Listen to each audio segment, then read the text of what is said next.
Well, welcome back, all my ghost and ghoulies and viewers and everybody else, to the Holler. I'm your host, as always, Jack, and before we get started on what is currently the final chapter for Scarlet Hollow, I have a couple of things I need to say up front. First off, right off the bat, this game was very generously donated by the extremely beautiful Bunny. Honey, if you're listening to this, I love you so much. Thank you. Secondly, this is going to be our probably last Let's Play that I get up for the time being because somebody, a very nice person by the name of Crispy, generously donated for me to get a new laptop. And as of the time you're watching this, I should be getting it in literally today, like the day that this is going live. So, to Crispy, I want to say thank you a million times over. You have absolutely no idea what you did for me, and I'm going to continue saying thank you for a very long time. You're going to bring a lot of joy to a lot of people, and it really means the most to me. So, if you have just joined us here at my channel, my name's Jack, I'm a voice actor and I do all kinds of stuff, and I've recently started getting into Let's Plays. Specifically, I've been playing this, Scarlet Hollow. If you want to check out what I've done previously, you can go on over to my channel, maybe like and subscribe, and even if you don't, I appreciate your viewership, and you can watch the full playthrough on my playlist over there. So, without further ado, I think it's time to get started. We're in the end game now. The last episode was so frightful, and it's funny, I subconsciously always try to keep these episodes to 30 minutes to make them digestible for people, but I got so into the writing and so into everything that was going on last time that we ended up playing for a full hour. So, we are just going to try and play it by ear today. I don't want this wonderful story to end, but at the same time, I know it's got to. Hey, Black Tabby Games, I'd really like it if you could get back to work on Chapter 5, please. All right. You open your eyes. It's a new day. Last night seemed so far away. You can almost pretend the horrors you witnessed in the annex were nothing but a nightmare, chased away by the harsh morning light. But you know that the furious spirit of Charles Shaw Jr. yet lingers, locked behind the doors of the town hall, still tied to the earth by its hatred of you and your bloodline. An involuntary shudder runs down your spine, but your thoughts are interrupted by the buzz of your phone on the nightstand. Kanika, hope you made it home okay. Haven't heard from Stella since last night. How about you? You check your messages. There's nothing from Stella. Oh no. Oh no. Yeah, we're gonna call her. Hey, what's up? Haha, I'm just kidding. I'm not able to come to the phone right now. This is actually a recording of my voice. It isn't really me. Technology, huh? Oh. Anyways, leave a message or don't. I never check this thing. The mailbox is full and can't accept messages at this time.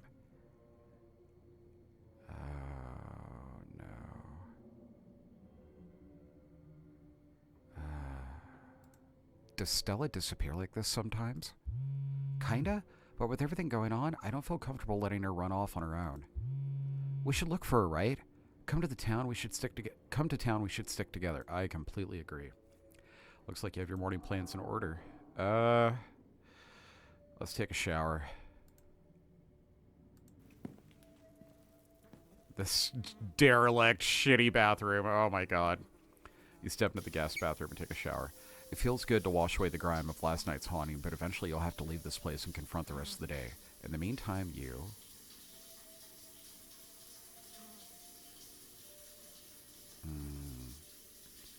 Shower thoughts. Deep shower thoughts. The worst is yet to come. You know what? We're going to think about the door.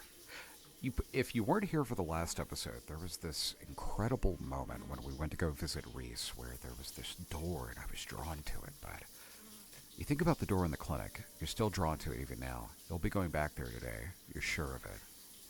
You're done here. You turn off the faucet and dry yourself off. Let's check the possums. Oh, look at the fat little baby and its little sandwich and the very angry and upset mother. The two possums stare up at you. They both have bread now. That's nice. You wave at them. They continue to stare up at you blankly in response.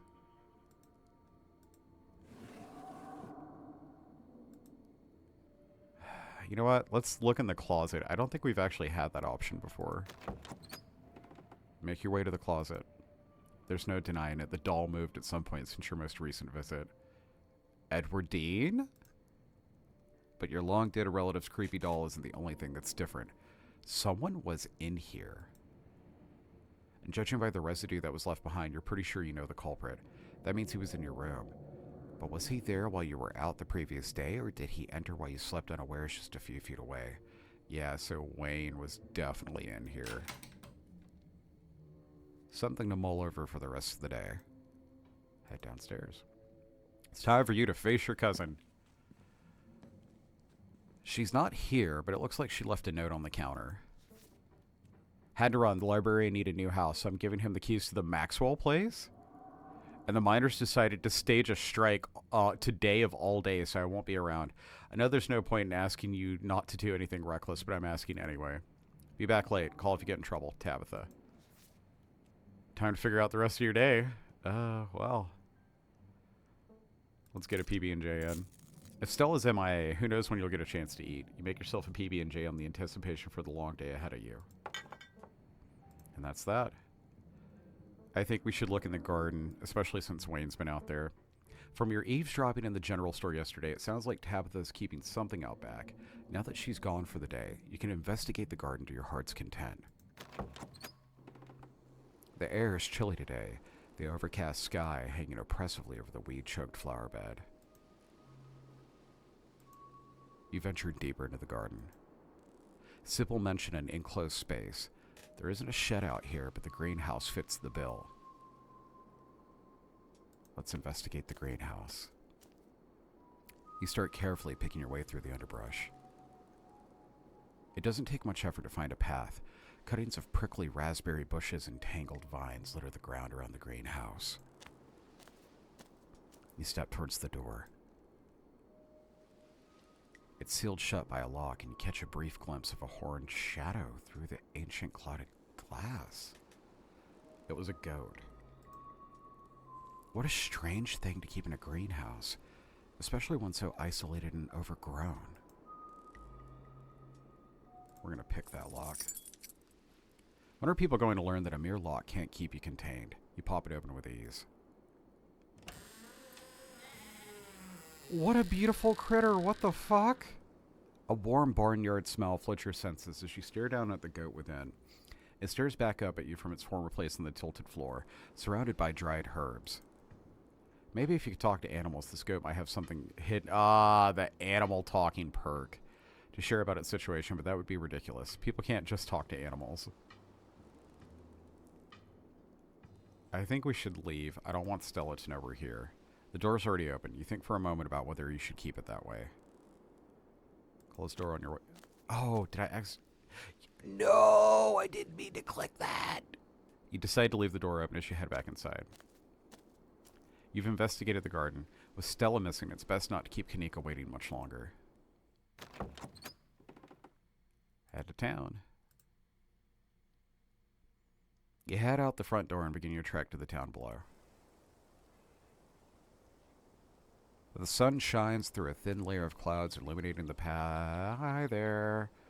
Oh, hello. Oh, you're out in the daytime now, huh?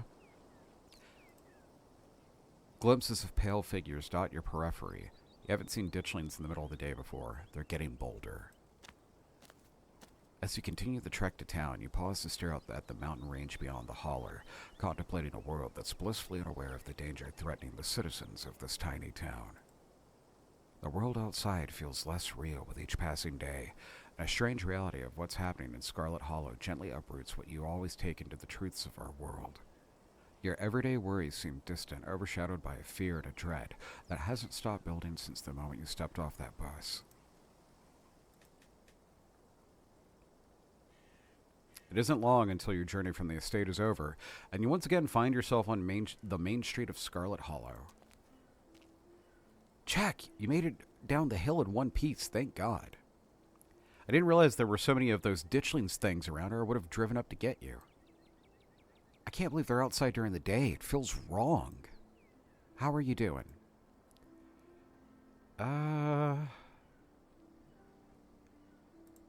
Much better now that I'm with you. Oh, she blushed. Me? Oh my gosh, you're too much. But I feel better now too, now that you're here. Even with everything we've been through, being around you somehow feels safe. I'm supposed to see your mom at some point today. Maybe she'll finally shed some light on things. I'm not sure what she's planning to tell you today that she couldn't have told all of us last night. Maybe she's going to read your fortune. I should probably stop making fun of her whole New Age mysticism vibe. A lot's happened in the last couple of days. Still, there'll be plenty of time for tea after we've looked for Stella. That is priority one. Let's see here. Any leads? I haven't had a chance to talk to anyone else, so no, none so far. She ran north last night, but that doesn't mean she didn't double back. Try not to worry too much. It's possible she's safe somewhere, just not answering her phone. But I also don't want to bet on that. I guess we should get started. Yeah, we're burning daylight. Where to first? Honestly, the first place should be her house. I feel like that's the most sensible one. Okay, let's go to Stella's house. Definitely. I probably should have done that before getting you to come all the way down here, but honest, I was scared of wandering off by myself, just in case I ran into any other horrors from beyond the veil. It'd be great if this turns out to be nothing and she's just asleep in bed. I agree. That is the optimal situation here. You make your way towards Stella's house. It creaks open. Oh no. The house is quiet, the world outside muffled as you take a cautious step over the threshold into the muted air of the living room. You have a feeling Stella won't be emerging from the shadows to sleepily greet you. The house doesn't look like a break-in. Looks like somebody left the door open. Stella or someone else was in a hurry when they left.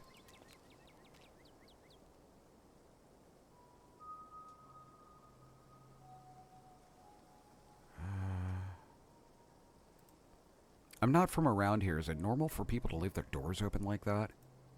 Unlocked? Yes. Hanging open? No. No way. This isn't normal.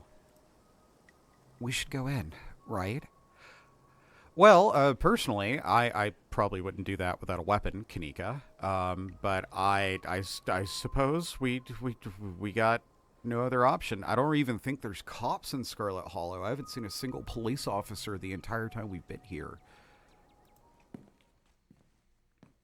You take a step forward and cross the threshold into Stella's house.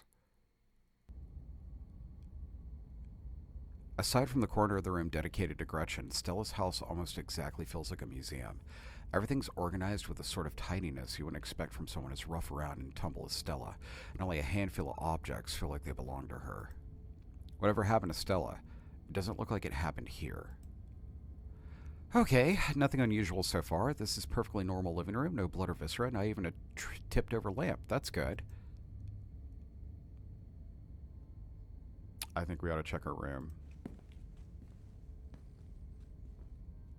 Yep, kinda looks exactly like I imagined. Oh, the Mothman plushie. That's cute. You make your way down the hall to what you assume to be Stella's room. She's not here. Though it's a little untidy, it's the sort of untidiness that accumulates when someone doesn't often have guests in their bedroom. There aren't any signs of violence. You do notice, though, that her jacket is nowhere in sight. It isn't in her closet, and it wasn't on the coat rack in the other room. Her jacket's gone. The Letterman one. It wasn't on the rack in the other room. And it's not in here, and she didn't have it yesterday. Okay, so odds are she came home last night. Still, that just leaves us with more questions. If she came home last night, why isn't she here now, and why haven't we been able to reach her?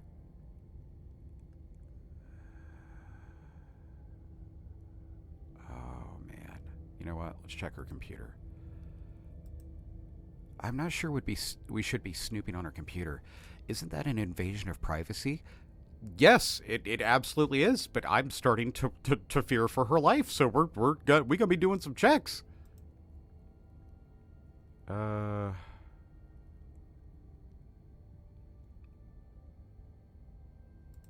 Look, I know it's an invasion of privacy, but we gotta do whatever we can to find her. Sure, snoop away, but I'm not gonna take part in this. I'll just be over here standing in the corner of the room, not looking over your shoulder. Let me know if you find anything. Stella's desktop is horrifically cluttered. There are simply too many files and folders to fit onto her monitor, and they overlap each other in a chaotic, multi-layered display. I don't know what I expected to see here, but it definitely wasn't this. How'll she ever get anything done? Look for something interesting. One folder catches your eye. Boring tax stuff. You're no fool. You've seen this folder before. You have this folder on your own computer.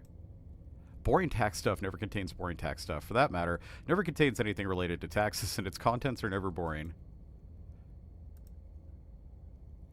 It's her girlfriend. Oh. You open the folder, you're surprised to find it contains a carefully mapped out diagram of the Scarlet. No, that's Tabitha! There's a handful of old photos of Stella and Tabitha together as teenagers. Tabitha wears an uncharacteristic grin, an authentic, joyful smile, and Stella's eyes are somehow brighter, less tired. Did they date? Both of them seem to be living in a happier time. Okay. Let's check our open tabs. It would take you all day to count the number of tabs in Stella's browser. So numerous are her tabs that you can't see a single icon, a sea of rounded, featureless triangles from the Windows edge to Windows edge. Her most recently opened tab is on Uncle Carl's Bigfoot Farm, a forum of cryptozoology enthusiasts. The post in question is titled, "Something Big is Happening in Scarlet Hollow." That is an understatement. Hey everyone. Was out chasing a skunk ape sighting the other day, and I found these weird little guys. My mom friend... Oh, that's where she did research. Camera isn't shaky enough. This is totally staged. Clean footage in some sort of cryptid nobody has ever heard of except for your friend's mom. The only thing I'm seeing when I Google ditchlings is some city in England. Thought you were legit. Guys, since when did high-quality footage count as anything other than actual evidence? Those things are terrifying. Since every low-budget horror movie started doing guerrilla marketing, I smell an ARG. I'm serious. I've got tons of extra footage. Look at this nest. They've been doing something to the animals in town, and they're apparently some sort of bad omen, like Mothman. And folks, if you hear some ambient rattling, my sweet little kitty Luna has decided to go bap the blinds. Oh, we're done. Okay. Okay, I'm listening. I love me a Mothman. I believe you. Ugh, lucky you're falling right into her lap. I don't trust YouTubers. They're entertainers, not scientists. Sick. Yeah, actually, no, I agree with that comment. I think it's very, very important to always remain skeptical when you hear YouTubers say anything. Kind of like that, I'm actually a billionaire in hiding. Yes, that's right, I'm broadcasting all of this from an island out in the Pacific. Many of you didn't know that. I'm not really from North Carolina. I'm actually from... Okay, that joke's gone on way too long. The thread continues into the next day. This isn't an ARG. I would never... You're not going to believe this, but we went into an Okay, so Stella's been telling people what's up. There's a link to an audio file entitled Tommyknocker's Real.wave. Just because you put the word real in your file name doesn't mean they're real. 2 supernatural events, back-to-back nights. That is so fake. I can't believe I bought into the River Rudder hype. You're so full of it. YouTubers are always going to sell out to big indie horror. This is kidnapped by aliens all over again. What is this? There's such a thing as supporting independent studios. What are you talking about? I'm like getting angry at an imaginary person in a video game. Oh my god. Also, doughy white things and now loud popping noises. This is definitely an ARG. Did you sell out to Pillsbury? Okay, that one's pretty good. Stop cyberbullying her. I'm going to call the mods. Locking this thread and giving everyone a 7-day ban. No cyberbullying and no self-promo. The thread ends. Okay, let's check our search history.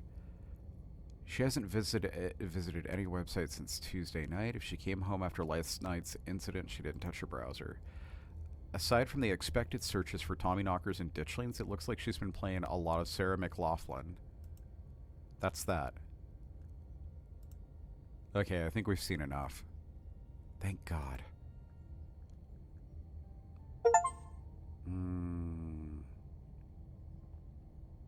Let's see here.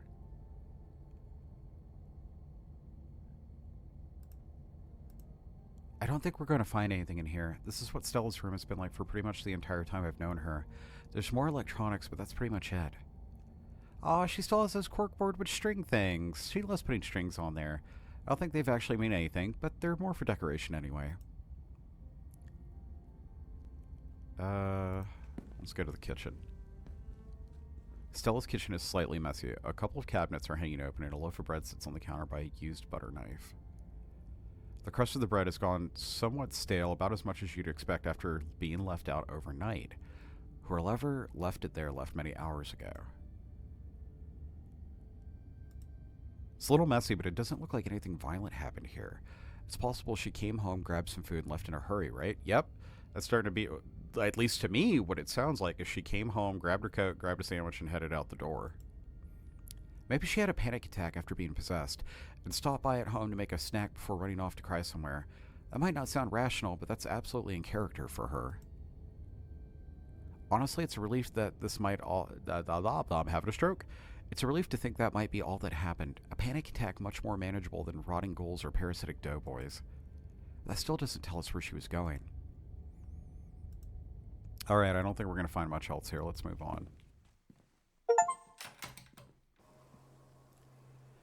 So she probably came home last night, but she left the door open and didn't tell anyone where she was going. I thought I was overreacting this morning. I thought she would have just been sleeping in or something. I can't believe she's actually missing. Where to next?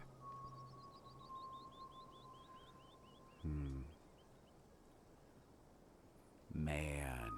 I don't think Stella would have gone to the mines. I don't want to go to the church. Not with Kanika with me. I'd rather go by myself. Also, if we go to the mines, we're going to run into Tabitha with the strike. That's going to be... Let's go ahead and go talk to your mom. Sure, we can humor her. She's probably going to give you some rocks or bundles of herbs for protection or something, which might actually work. Who knows? Guess there's only one way to find out. The bells of the general store chime welcomingly as the two of you enter. Kanika, there you are. You were supposed to stay in bed today, remember? And hello, Jack. Hope you've sufficiently recovered from last night's fiasco. Sorry, Mom. It's just that Stella is missing and Stella can take care of herself. Unlike you need bed rest and lots of fluids. You don't need to go running around town spreading that cold of yours. Go on, get up to bed. I'll be up in a minute with more tea. I thought you had some kind of important thing to talk to Jack about. I'm really feeling okay. I want to hear what you wanted to say to them. I'll just be doing some tea reading. Haven't those always bored you to tears? Okay, you're right. I'm not feeling well. I really should lie down. Bye, Jack. Bye, honey. Kanika turns and heads towards the stairs without saying another word. Good thing Kanika has her mom looking out for her. She seems so tired today, and you'll probably be able to find Stella without her. Shall we? Sybil motions towards the tea room. Follow her into the tea room. Please, have a seat. I'll bring you a fresh cup. You take a seat at the small table at the edge of the room. It's dark here, only a sliver of sunlight to filter through the heavy curtains, supplemented by the bright glowing lights of the plane in the corner. Sybil joins you at the table and places a cup in front of you. It smells light and citrusy, with an undercurrent of decaying earth. Pine needle tea? It's the same tea you sampled with Avery at the diner on Tuesday. Chaga is what we had. It's a special blend. It should help you clarify some of the visions you've been getting. I'll be able to do a reading once you're done. Until then, how about we just chat?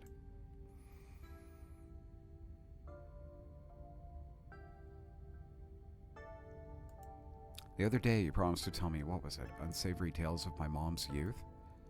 I most certainly did, though I might have been exaggerating a bit for dramatic effect. I'm prone to do that. In a town this size, you get to know everybody no matter what the age difference might be. Oh, excuse me. Vivian was a little younger than me, which I meant I always had a certain older sister instinct about her. Her family wasn't good to her. Pearl Ann was a lot like your great-grandmother, Edward Dean, which is to say, she was not a very kind woman. Similar to Tabitha, but with more social grace and considerably more hatred for her fellow man. But your mother wasn't a shrinking violet either. She was just as stubborn as the other Scarlet, so her family choosing her as their punching bag made her into quite the rebel.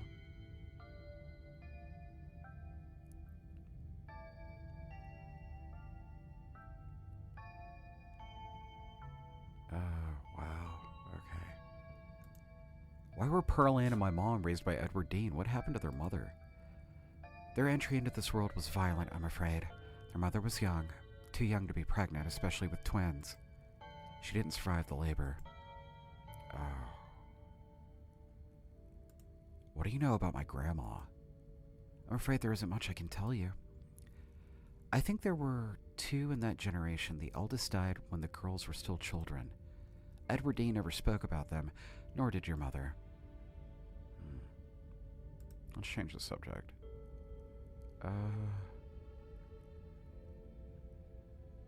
Drink the tea. You drink the tea, sipping it delicately. The citrus smell is fleeting, quickly replaced with the earthiness at its core, like you've taken a mouthful of dirt. But the aftertaste combines the two flavors into something soothing and medicinal, and you find yourself feeling more comfortable, your muscles relaxing for the first time in days. The tea is gone before you know it, and the small cup empties save for what's left of rehydrated leaves floating at the bottom. Oh, good. Glad you found the tea palatable enough to drink. Should do you some good. It's one of my more medicinal blends. Now, on to business. Sybil takes the cup from you, staring thoughtfully down at the sludge. Oh dear, that doesn't bode well. You've got just about every warning that can fit into the bottom of a cup. Cross, kettle, hourglass. All of these mean death, misery, difficulty, and the hourglass ties it all together with definite urgency. It's fair to assume that all this has to do with whatever brought the ditchlings. Something is coming, whether any of us can stop it I'm not sure, but we may at the very least be able to figure out what it is. And there's a central figure here, a cat, an enemy lurking in plain sight.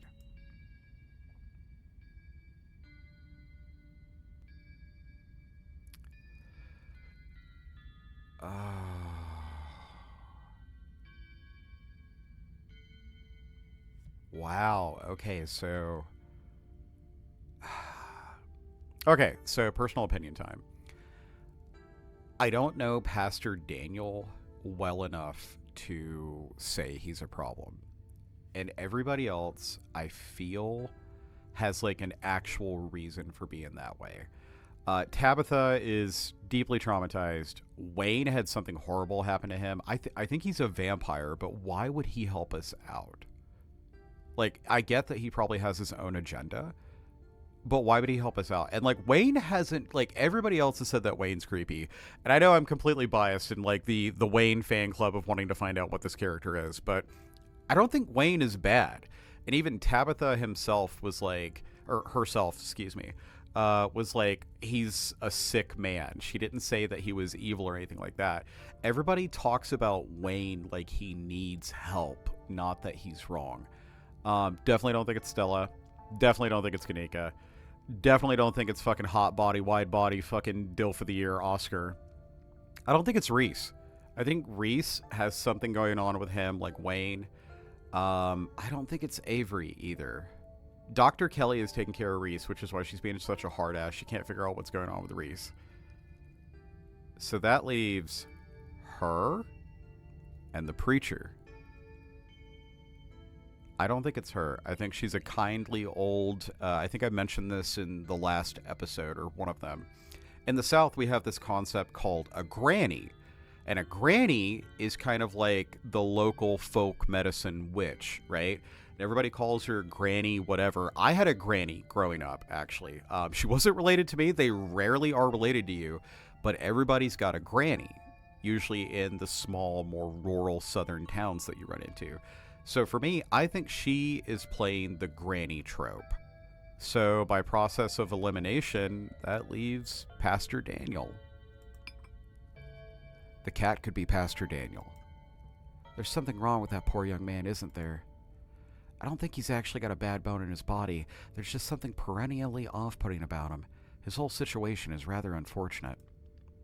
The cat requires a level of closeness that I don't think the good pastor is really capable of. Not to be rude or gossip, but I don't think he has a single friend in town other than his wife and daughter. You don't have to figure out the answer right away. It often takes time for the mind to connect the dots. Then that just leaves Tabitha or Wayne then. Right? Like that's the logical. If the cat has to be somebody close to you and it's a metaphor, then that's got to be either Tabitha, who refuses to acknowledge anything's going on, or it's got to be Wayne, who literally was directly guiding us during the last chapter. Just be on guard and keep vigilant that someone close to you isn't to be trusted. We know from the ditchlings that something terrible is coming your way, and likely that it's connecting to some hidden enemy. Perhaps we can try to counteract whatever might be planned out for you. Judging by what you told me last night, those stones, carving seals, whatever you want to call them, I think it's likely they have something to do with this. Until the cat reveals itself, it seemed like your best course of action is to seek those carvings out, piece together what you can from your visions, and arm yourself with information. Have you sensed any others around town? Do you think you know where you might be able to find another? Yeah, I do. And there's the door. Having just remembered is enough to tug at you, compelling you to return and open it to see what's on the other side. You can find Stella later. Maybe you can even find her there. I don't like this thing's pull. What's important now is finally seeing what's hidden in the clinic. You didn't get all this from the tea leaves. Of course she didn't. She's smart. She knows how to deduce things from the leaves. Of course not. Tea leaves are merely a guide. Sometimes they can help confirm suspicions or fill out where my intuition falls short. My family has lived in these hills a long time, as has yours. Oh, you are a granny. Oh my god. Okay. I know that the Scarlets have secrets. I know Vivian was scared for you, but your place in all this is something we have to figure out together. And that's where the little tricks in the tea leaves come in handy. So to kind of, because I did just kind of launch into talking about grannies without really explaining them. Grannies are folk witches or people that practice like folk medicine. They're really common to the North Carolina, South Carolina, Appalachian mountain range region. Typically, like they did do like divination and stuff like that, and they were often associated with having like intuition. They could do visions and things like that, right? But most of the time, what was actually going on is you had these very smart women that were raised by like survivalists up in the hills that knew, oh, if I boil pine needles, there's vitamin C in that, and I can drink that as a tea and it'll fight off disease or this or that.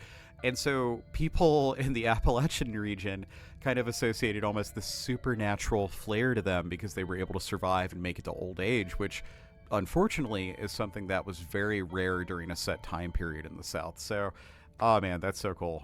Maybe one of these days I'll have to talk about my granny on air. I think all of you would enjoy hearing about her. But we shouldn't digress. Do you know where you might find the next stone? I think I felt it in the clinic.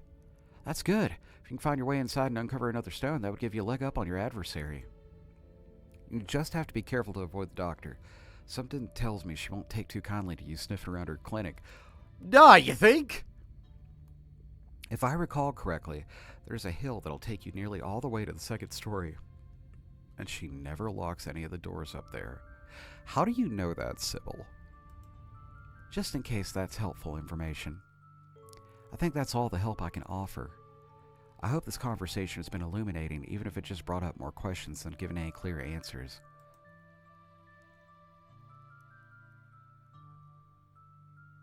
Thanks. I'll let you know if I find anything.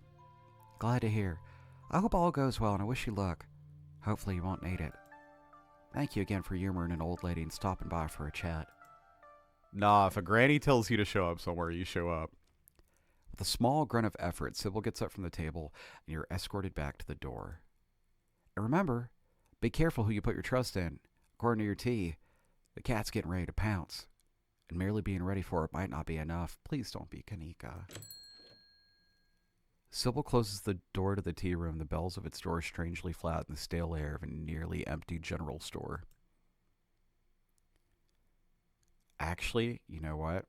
I think that's where we're going to call it. I really want to pace this out a little bit. I'm so enjoying this. I know that I'm fairly close to where the end of the development is on this title currently. I'm so ready for Chapter 5. I really hope they get back to developing this game shortly. So, to all of you, thank you again for joining me here over at my YouTube channel, and watch out for all those ditchlings, all those ghosts, all those ghoulies in the dark. And hey, maybe we'll have some other kind of Let's Play series up here recently. I'm kind of thinking about doing these longer form series and then having like a sub-series where I play a game for an hour or something. But anyways, take care.